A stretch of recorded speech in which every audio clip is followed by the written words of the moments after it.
장로들에 의해서 운영된다 그러니까 목사님들은 아닌가 보다 이렇게 장로님들이 생각한다고 그래요. 그런데 장로는 두 가지가 있어요.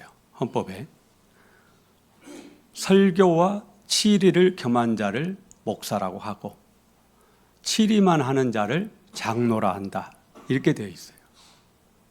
그러니까 목사도 장로교에서는 장로입니다. 그래서 목사 장로라고 하는 게 어찌 보면 정확한 명칭이에요. 오늘 우리가 뽑고자 하는 장로는 교인이 신앙적으로 문제를 일으킬 때 치리를 할 수 있는 권한을 갖게 됩니다. 장로를 세우는 것은 여러분의 대표이며 지도자를 세우는 것입니다. 그러므로 정말 신중하게 세워야 된다라는 것을 알 수 있죠. 오늘 읽은 디모데전서는 지금부터 약 2000년 전에 쓰여졌어요. 당시에는 교회 직분 중에 목사, 장로 이렇게 명확하게 구분이 안 된 시대입니다. 그렇기 때문에 오늘 본문에 3장 1절 읽어보면 감독에 대해서 나오는데 여기서 감독은 오늘날의 목사이기도 하고 장로이기도 하다.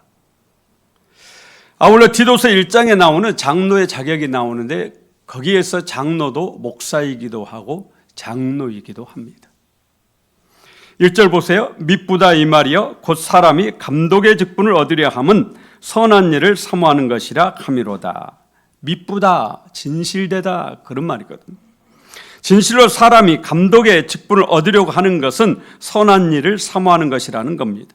그러니까 목사가 되려고 하는 것, 장로가 되려고 하는 것은 선한 것이다, 옳은 것이다, 잘하는 것이다. 장로가 되려고 사모하라. 어떤 분은 저한테 그렇게 말씀하신 분들이 많아요. 목사님, 저는 장로는 안 합니다. 그런데 그것은 성경 말씀하고는 좀 다르죠. 성경은 분명히 직분을 사모하라 이렇게 말씀하거든요. 그러나 누구나 장로를 세울 수는 없습니다. 그래서 사도 바울은 제자인 디모데에게 교회에서 장로를 세울 때 다음과 같은 자격 조건을 갖춘 사람을 장로를 세우라고 2절 이하의 말씀을 드리는 겁니다. 이제부터 드리는 성경 말씀을 들으시면서 먼저는 나 자신을 먼저 살펴봅시다. 이 말씀에 비춰서 나 자신이 얼마만큼 이 말씀에 근접해 있는지, 다음으로는 오늘 이 말씀에 가장 근접한 사람이 우리 중에 누구인지를 살펴보시고 이따가 투표하실 때 그 사람을 쓰시면 되겠습니다. 가장 먼저 장로는 책망할 것이 없어야 된다 그렇게 말씀합니다. 이 말씀은 7절과도 연결해 볼 수 있습니다. 교인들에게 책망할 것이 없는 것은 당연한 것이죠. 그런데 교회 밖에서도 외인에게도 책망할 것이 없는 사람, 안 믿는 사람에게도 칭찬받는 그런 사람을 장로로 세우라 그렇게 말씀하고 있습니다. 그러니까 장로는 교회 안에서만 잘해서는 안 된다라는 거죠. 교회 밖에서도 신앙인으로서 부족함이 없는 그런 사람을 장로로 세우라. 그러니까 장로의 기준이 얼마나 까다로운지를 우리가 알 수가 있죠. 두 번째, 한 아내의 남편이 되며 첩을 둔 사람은 안 된다고 그렇게 단호하게 말하고 있는 겁니다. 당시에 첩을 둔 사람들이 많았기 때문에. 가정이 반대된 사람을 장로로 세워야 된다라는 거죠. 장로가 되고 싶다면 가정 중심이 돼야 됩니다. 남편이든 아내든 가정 중심이 돼야죠. 어디 장로뿐이겠어요? 예수 믿는 사람 누구나 다 가정을 소중하게 여기고 가정 중심이 되어야 될 줄로 믿습니다. 세 번째, 절제하며 신중하며 단정한 사람을 장로를 세우라 말씀합니다. 화를 참지 못하고 조그만 일에도 바로 화를 내는 그런 사람은 세우지 마라. 그렇게 말씀하고 있는 겁니다. 흥분을 절제하지 못하는 사람은 안 된다라는 거죠. 3절에도 구타하지 아니하며 오직 관용하며 다투지 아니하며 자기 절제를 못해서 폭력적인 사람 장로를 세우지 말라. 얼마 전에도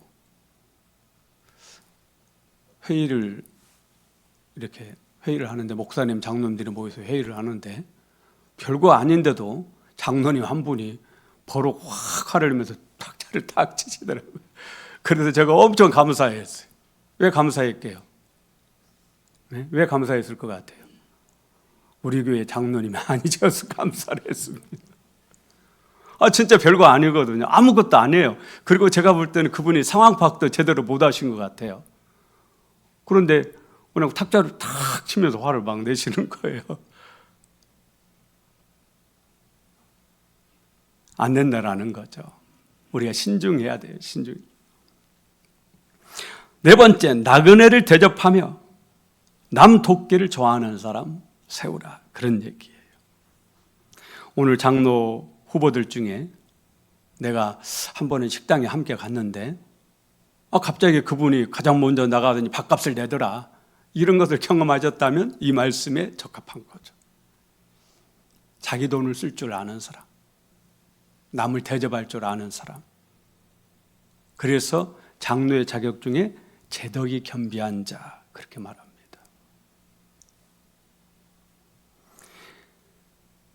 선교와 구제에 열심히 있는 사람도 우리가 살펴볼 필요가 있습니다. 우리 교회가 보내는 선교사의 사명을 가지고 있지만 선교 헌금을 하시는 분은 정말 극히 일부입니다. 몇 사람만 참여하고 있어요. 적어도 우남신앙교회 장로라면 구제와 선교에 열심히 있어야 된다. 오늘 성경에도 나그네를 대접하며 그러지 않습니까? 다섯 번째, 술을 즐기지 아니하며. 우리 교회는 술 마시는 장로님은 안 됩니다. 그냥 커트라인에서 여러분이 딱 자르셔야 돼요. 그분 술 마시는 거 내가 알고 있다. 한 잔씩 하는 거 알고 있다. 그러면 여러분이 그냥 커트라인에서 딱 자르셔야 돼요. 적어도 한국 사회에서 목사나 장로는 술을 안 마시는 것으로 그렇게 인식을 하고 있습니다. 근데 안 믿는 사람들도 그러길 우리에게 바라고 있는데 그것을 넘어서는 분을 우리가 장로를 세우면은 앞으로 한국교회는 계속 쇠퇴할 겁니다. 그래서 혹시 여러분들이 그런 분 알고 있으면 과감하게 오늘 그분을 딱 제외시키셔야 돼요. 그거 고치시고 나서 그러고 나서 장로가 되시든지 그러셔야 됩니다. 여섯째, 돈을 사랑하지 아니하며. 장로님이 돈을 사랑하게 되면 거의 대부분 그 교회는 분란이 일어납니다. 특히 교회가 건축이라도 할라치면 정말 교회가 풍지박산 납니다. 실제적으로 지금도 우리 주변에 그런 교회를 제가 알고 있어요. 돈을 좋아하는 장로님이 자신이 건축위원장을 맡겠다고 그러면서 분쟁을 일으켜요. 그래서 안 싸우려고 그분에게 딱 건축위원장 맡겨놓잖아요. 100% 건축에 문제 생깁니다. 그런 교회가 지금 꽤 많아요. 꽤 많습니다. 예를 들어도 되는지 모르겠어요. 광주에 꽤 큰 교회도 수안지구로 진작 갔어야 되는데 그것 때문에 못 가서 뒤에 가가지고 교회가 부흥이 잘 안 돼요. 지금도. 여러분, 어디 교회인지 대부분 아실 거예요. 돈을 사랑하지 아니하며. 일곱 번째, 자기 집을 잘 다스려 자녀들로 모든 공손함으로 복종하게 하는 자라야 할지며. 그러면서 5절에 가로하고 사람이 자기 집을 다스릴 줄 알지 못하면 어찌 하나님의 교회를 돌보리요. 가로 이렇게 한 것은 사실 이거는 뒤에 후대에 누군가가 넣었을 가능성이 있습니다. 설명하기 위해서요.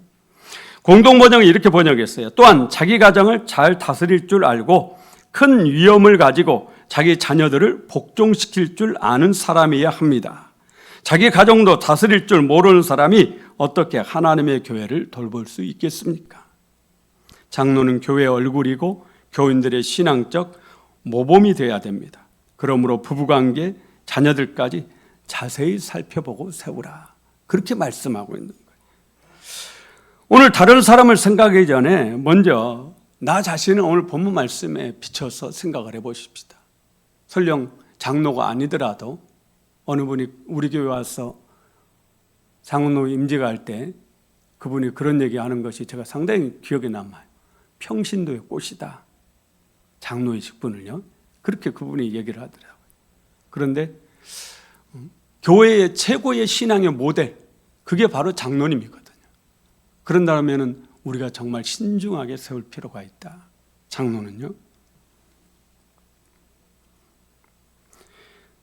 내가 이 장로의 자격에 맞는 삶을 살고 있는지, 혹 부족한 점이 있다면 그 부분을 고쳐서 이 장로의 자격을, 내가 꼭 장로가 안 되더라도, 왜냐하면 장로가 평신도로서 가장 모범적인 신앙의 하나의 모델이니까요. 그 모델을 닮아가려고 노력을 해야죠. 그리고 오늘 장로 후보들 중에서 그래도 오늘 이 말씀에 비춰서 여기에 나오는 장로의 자격 조건에 가장 가까운 사람을 선택해 그 사람을 장로로 뽑읍시다. 2021년 11월 장로 선거에서 단 한 사람의 장로님도 선택을 못했습니다. 그 이후 지금까지 우리는 6명의 장로를 세우기 위해서 기도해 왔습니다. 오늘 여러분의 투표를 통해서 하나님께서 우리의 기도에 응답해 주시기를 원합니다. 이제 잠시 후 투표에 임할 때 하나님의 눈으로, 인간적인 감정 내려놓으시고 하나님의 눈으로, 하나님의 마음으로 보고 정말 이 교회를 사랑하는 마음으로, 정말 이 교회를 위해서 충성하고 헌신할 사람이 누구인지, 저는 개인적으로 우리 두 분 장로님 여기 계시지만 우리 두 분 장로님 같은 분만 세운다면 진짜 좋겠어요. 우리 교회가 이렇게 그동안 평안하고 2015년도에 우리가 장로 임직했거든요. 그리고 지금 2023년도니까 지금 한 8년 가까이 정말 평안하잖아요. 평안하고 이런 것은 두 분 장로님이 잘하시기 때문이죠. 안 그러면 계속 갈등 있는 교회 많이 보셨죠? 우리도 그렇게 될 수밖에 없는 거죠. 오늘 귀한 일꾼을 여러분의 손으로, 하나님의 마음으로, 하나님의 눈으로 보시고 정말 이 교회를 위해서 선택해 주시기를 간곡히 부탁을 드립니다. 하나님 아버지, 귀한 일꾼을 세우도록 허락하여 주시니 감사합니다. 우리 한 사람 한 사람을 주님이 주장하여 주옵소서. 하나님의 눈으로 보고 하나님의 마음으로 하나님이 세우시고자 하는 일꾼을 저희를 통하여서 세워지길 원합니다. 그런 은혜를 주옵소서. 하나님 앞에 떳떳하고 부끄럽지 않은 정직한 투표를 할 수 있도록 은혜를 주옵소서. 교회의 머리 대신 예수님 이름으로 기도합니다. 아멘.